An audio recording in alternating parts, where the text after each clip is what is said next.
So, Andy, we're back again, start of a new season. Can you tell us about the structure of senior rugby this season? Yeah, well, for those that don't know, we are now generally all playing under the same flag of Newbury Rugby Club. Lots of discussion with the Stags and their players and committee towards the end of last season, and they have withdrawn from the leagues, which means that their players, if they so wish, and a good number of them are, would then come and play for Newbury Rugby Club, which then allows for us to at least field 3 teams that we want to do this season. The first team will play obviously in National 3 Southwest. The second team will play in the Solent Second Team League, which is run by the by Hampshire RFU and involves a lot of the clubs just down the A34 and then turn left or turn right. And then the A team will play in the Berks, Bucks and Oxford League. The second team will be called the Stags. Okay. The second team was always the Stags when we were at the old club and initially when we were here, and that's why obviously that name was taken when they set up that separate club. So we still want to retain that, and there's all good reasons why we should do that. So that's the structure. It does allow for us then to have movement of players between the teams, which then breeds competition for places. So if somebody is playing well in the second team and pushing someone in the first team for a place, then it keeps that person in the first team honest, but it also means that we can, through injury or poor form, move players up and down and even down into the third team. We're all training together, and as far as possible we want everybody to be working with the same game plan, same line out calls, same penalty moves, so there is no confusion when players do move up from one team or down into another team. There's no confusion over what we're doing. So that's what we've been working on, and we've had good numbers. We've had certainly in excess of 40 players for the last few weeks.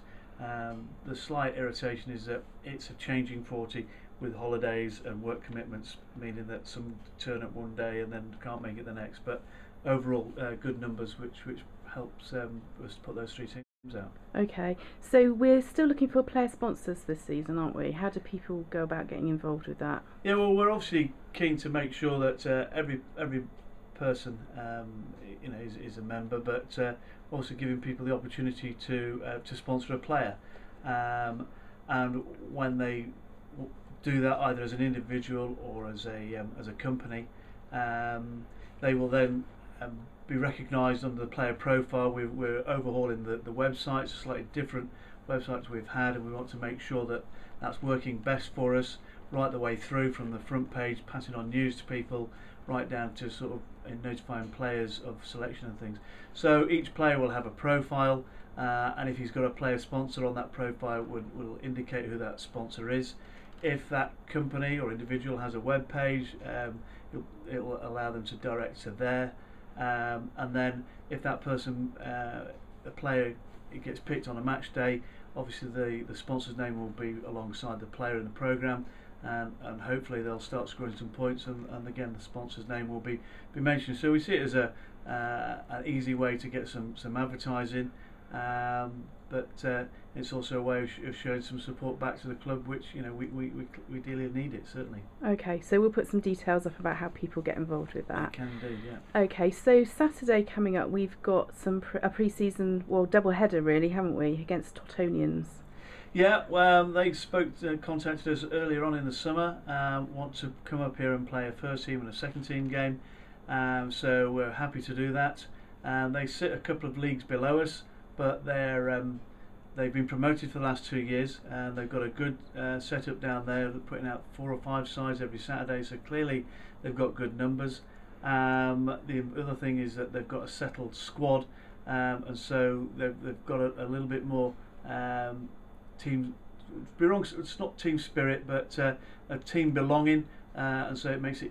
That's one of the reasons they've perhaps been promoted for 2 seasons. So they'll be looking to come up here and do a good job against us. Where we're in a case of rebuilding at the moment. But the second team will kick off first, and that's going to be a 1:45 kick-off. All these matches will be on the main pitch, so there's no having to worry about going up onto the top pitches. So the second teams will kick off at 1:45, and then pretty much as soon as they finish at around about 3:15, the first teams will kick off at 3:30, and we'll play it as 2 proper games. So no 20 minutes or 30 minutes, it'll be 40 minutes per side, per half, sorry, but with the option to roll replacements on and off, and we're keen to do that so we can give as many players a chance to show what they're capable of, with first league game on 3rd September sort of looming quickly. Okay, so do you have an idea in your head who your starting team might be for the first league game, or is this very much an opportunity for people to show what they can do? There's a vague idea, but it's constantly changing, which is nice. We did a contact session on Thursday night, and 2 or 3 players really shone at that, and they sort of said, pretty much said, what about me, which is good, and we'll do another contact session tonight, and hopefully a few more will do that. So there's a vague idea, but actually it keeps changing, and so that's really why pre-season friendlies are so important. It's an opportunity to get players working together to see how they work together, but it's also an opportunity for a player to actually show what he's capable of. The world's full of people who don't really look so good in training, and then as soon as the whistle goes for a match, they're a completely different person. And so you'd be wrong to solely go on what they're doing in training, because say some just respond to match day environment. And so that's what we're looking at for this weekend. Okay, and then Havant on Thursday is now a home match, is that right? Yes, yeah, they contacted us for a pre-season friendly, and initially we were going to go down there. They've come up to us a couple of times, and it was only right to say yes, we'll go down to them. But on reflection, they feel that their floodlights may not be up to an evening kick-off we're going to have, and that's fair enough. So we were happy to play that at home. So that'll kick off at 7:30. On Thursday the 25th, and we're still trying to find another game for our A team to have a little pre-season friendly as well, and that'll play at the same time. That one will be on the top pitch if we manage to get that game off and running. So again, two squads of players out playing rugby, and the whole idea is that we give the players the bank holiday weekend off. It's been almost 2 months of pre-season. And we're going to have a long season again, an 8-month season, so it's important that we give them that opportunity to have a rest that weekend. I know lots of other clubs are playing games, but we just feel that's the right thing. We'll work hard the 2 training sessions prior to the 3rd, ready for Western Supermare on the 3rd of September. Okay, bring it on. Thanks for your time, Andy.